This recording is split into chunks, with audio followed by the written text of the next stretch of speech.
আন্দোলনকারীদের উপর নির্বিচারে গুলি চালানোর অভিযোগ তো ছিলই, এবার নিরীহ মানুষের খাবার কেড়ে খাওয়ার অভিযোগ উঠল হাসিনা পুলিশের বিরুদ্ধে। ঠিকই শুনেছেন, খাবার কেড়ে খাচ্ছেন পুলিশ কর্মীরা। শুধু তাই নয়, যে ব্যক্তির থেকে খাবার কেড়ে খেয়েছেন পুলিশ কর্মীরা তাকে ভুয়ো সাংবাদিক বলে অভিযোগ করতে একটুও পিছপা হননি তারা। সেই সঙ্গে জামার কলার ধরে চলে খানিক ধাক্কাধাক্কিও।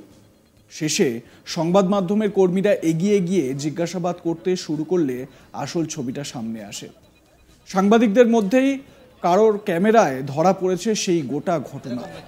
সাংবাদিকরা কথা বলতে গেলে পুলিশের তরফে বাধা দেওয়ার চেষ্টা করা হয় প্রচুর। আক্রান্ত ব্যক্তির থেকে জানা যায় পুলিশের অভিযোগ তিনি নাকি আন্দোলনকারীদের জন্য খাবার নিয়ে যাচ্ছিলেন, তাই তার থেকে 181 প্যাকেট খাবার কেড়ে খেয়ে ফেললেন তারা। আগে দেখুন ভিডিওটি।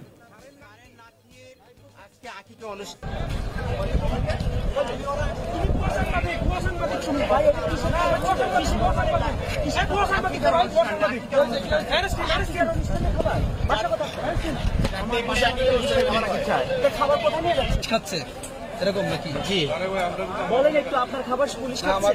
হ্যাঁ হ্যাঁ বলেন কি খাবারটা খাচ্ছে? জি জি শুরুটা বলেন। জি জি আপনি ক্লিয়ার বলেন, কথা বলেন, কথা নিচ্ছেন খাবার বলেন, ক্লিয়ার বলেন। হ্যাঁ, আমি আজকে আমার অফিসের যে স্যার, সেই স্যারের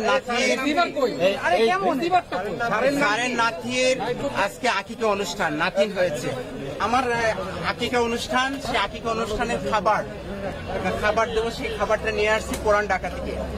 এখন এখানে আসার পরেই পুলিশ ভাইয়েরা আমাকে আটকিয়েছেন, আমার কার্ডটাও নিয়ে গেছেন এখন তো, এবং আমার মোবাইলও নিয়ে গেছেন তারা। আপনি সাংবাদিক পরিচয় দিয়েছিলেন, তারপরে নিয়ে গেছে। খাবার কেন নিয়ে যাবে? তারা বলতেছেন যে পিকেটিং এর খাবার, কিন্তু এই যে সেগুনবাগিচা হাই স্কুলটা আছে না, হাই স্কুলের পূর্ব পাশেই আমাদের যে অনুষ্ঠানটা ভিআইপি মেস, সেই স্যারের ছেলের ঘরের নাতিন হয়েছে, সেই নাতিনের খাবারের আকিকার অনুষ্ঠান। এবং সেই বিল্ডিং এর সমস্ত যারা ভাড়াটিয়া আছে সবাই জানে যে আকিকার অনুষ্ঠান। আচ্ছা, আমি পুলিশ ভাইদেরকে বলছি, আচ্ছা খাবারের নাম কি? খাবার ছিল 181 প্যাকেট। ওই যে পুলিশ ভাইয়েরা খাবারগুলো, কোন খাবার? খাবার কোনগুলো খাচ্ছে এগুলো নাকি? এই যে মাত্র এই ভ্যান গাড়িতে ছিল, সাদা প্যাকেট। আচ্ছা, না আপনার খাবার পুলিশ খাচ্ছে এরকম নাকি? জি। এই আকিকা হলো ইসলাম ধর্মের একটি প্রথা। এই আকিকা অনুষ্ঠানে নবজাতকের জন্মের পরই কুরবানি দেওয়া হয়। এটি মুসলমানরা ব্যাপকভাবে পালন করেন। ছাগল বা ভেড়া জবাই করে উৎসব পালন করা হয় এবং গরিবদের মধ্যে মাংস বিতরণ করা হয়। সন্তানের মঙ্গলের জন্য পরিবার ও বন্ধুদের জন্য ভোজের আয়োজন করা হয়। রাস্তায় হাসিনার পুলিশ যখন এই কাণ্ড করছে, তখন রবিবার 28শে জুলাই সকালে গণভবনে কোটা সংস্কার আন্দোলনে নিহতদের পরিবারের সঙ্গে দেখা করেছেন প্রধানমন্ত্রী শেখ হাসিনা। আর্থিক সহায়তা করার বার্তাও তিনি দিয়েছেন, পাশে থাকার আশ্বাস দিয়েছেন। প্রধানমন্ত্রীকে কাছে পেয়ে হাউমাউ করে কেঁদে ফেলেছেন সন্তানহারা মায়েরা। পরিবারগুলির সঙ্গে সামান্য সময় কথাও বলেছেন প্রধানমন্ত্রী হাসিনা। সেই আর্থিক সাহায্য প্রদান অনুষ্ঠানেই হাসিনাকে বলতে শোনা গেল, স্বজন হারানো এতিম আমি, আপনাদের বেদনা বুঝি। কি বলছেন শেখ হাসিনা, শুনুন। আমি আপনাদের মতনই একজন, বাবা মা ভাই হারানো সেই এতিম, কাজে আপনাদের কষ্ট আমি বুঝি। একটা শোক সইতে পারেন না, আর আমি কি শোক সই নিয়ে 3 রাত পরিশ্রম করে যাচ্ছি। এই বাপ মা ভাই বউ এদের হারানোর ব্যথা নিয়ে আমাদের চলতে হয়। এমনকি লাশটাও তো দেখতে পারিনি, কাফন দাফনটাও তো করতে পারিনি, দেশেও ফিরতে পারিনি। 6 বছর আসতে দেয়নি আমাকে।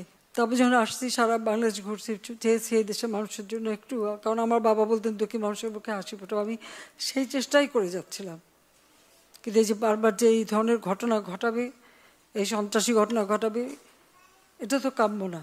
আর মানুষ কি দোষ করলো যেভাবে মানুষ খুন করতে হবে? মানুষ খুন করে সরকার পতন, এটা কবে হয়, কখন হয়? সাধারণ মানুষ কি দোষ করেছে? আমি আসলে আপনাদেরকে আমি কি বলে সান্ত্বনা দেব? আমি একটু বলবো যে আমি আপনাদের মতনই একজন, বাবা মা ভাই হারানো সেই এতিম, কাজে আপনাদের কষ্ট আমি বুঝি। আমি আছি আপনাদের জন্য, আপনাদের পাশে। আর আমার চেষ্টা থাকবে যারা এই খুনের সঙ্গে জড়িত খুঁজে বের করে তারা অবশ্যই যেন শাস্তি পায়, সেটাই আমার প্রচেষ্টা থাকবে, সেটাই আমি করবো। আপনাদেরও সাহায্য চাই, কারণ আপনাদের কাছে সাহায্য, যদি আপনারা কিছু জানেন আমাদের জানাবেন, কারণ এইভাবে বারবার বাংলাদেশের স্বরাষ্ট্রমন্ত্রী আসাদুজ্জামান খান তিনি কি বলছেন শুনুন। আমাদের পুলিশ ট্রেনিং দেওয়া পুলিশ, অযথা গুলি তারা করে না। প্রত্যেকটা গুলির হিসাব তাকে দিতে হয়, প্রত্যেকটা মৃত্যুর মানে হিসাব তাকে জবাবদিহি করতে হয়। কাজেই পুলিশ অযথা গুলি করেছে, শিশুকে মেরে ফেলছে, এইগুলি সম্পূর্ণই গুজব, অপপ্রচারণা।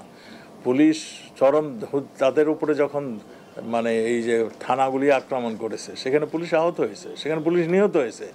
পুলিশ কিন্তু তখন পর্যন্ত এই আপনার রাবার বুলেট কিংবা ওই ছড়াগুলি কিংবা টিয়ার গ্যাস এগুলি ছেড়েছে, যেগুলিতে নন লিথাল উইপেন। আর যখন একদম পারেনি, যখন নাকি পুলিশকে মারা হচ্ছে, ঝুলিয়ে রাখা হচ্ছে, সম্পদ নষ্ট হচ্ছে, বড় কথা হলো দেশের সম্পদ, হাজার হাজার কোটি টাকার সম্পদ যখন নষ্ট হচ্ছে, তখন পুলিশ বাধ্য হয়ে গুলি করতে বাধ্য হয়েছে। পুলিশের জায়গায় আবার বিজিবিও আসছে, বিজিবি না পাড়াতে আবার ইস্যু আসছে, আমাদের আর্মিকেও নেওয়া হয়েছে।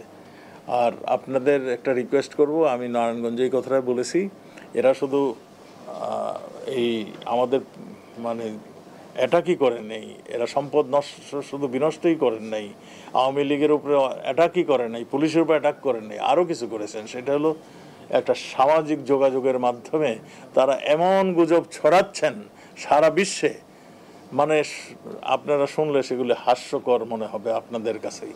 কাজেই আপনাদের কাছে অনুরোধ, আপনারা এই সমস্ত গুজবগুলি যখনই দেখবেন, সত্য জিনিসটা আপনারা প্রচার করে দেশবাসীকে জানাবেন, এই অনুরোধ রইল।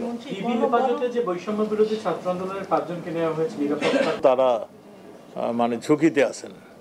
তাদের একজনের বাবাকে বলছিল যে আমি মানে বিশেষ প্রয়োজনে আমি আত্মগোপন করেছি। তারা নিজেরাই বলতেছিল যে তারা রিস্কে রয়েছে, সেই জন্যই তাদেরকে আমরা নিরাপত্তার জন্যই তাদেরকে নিয়েছি। এবং তাদেরকে জিজ্ঞাসা করা হচ্ছিল যে এই কোন কোন মানে রাজনৈতিক দল কিংবা কারা তোমাদেরকে এই ধরনের প্রচারণা দিয়েছে, যেতে কারণ পরবর্তী যে সহিংস রূপ নিল, এইগুলো আমরা তারাকে জিজ্ঞাসা করেছি, এইগুলোর উত্তরও তারা দিচ্ছে। এখন আমরা তাদেরকে এখনও অ্যারেস্ট করিনি, আমরা আমাদের হেফাজতে আছে। আমরা শীঘ্রই চিন্তা করছি যে তাদের যদি এই রিস্কটা মুক্ত হয়ে যায়, তাহলে আমরা ছেড়ে দিতে পারবো কিনা সেটা। লাইক কমেন্ট শেয়ার করতে ভুলবেন না। দেখতে থাকুন আজ তাক বাংলা।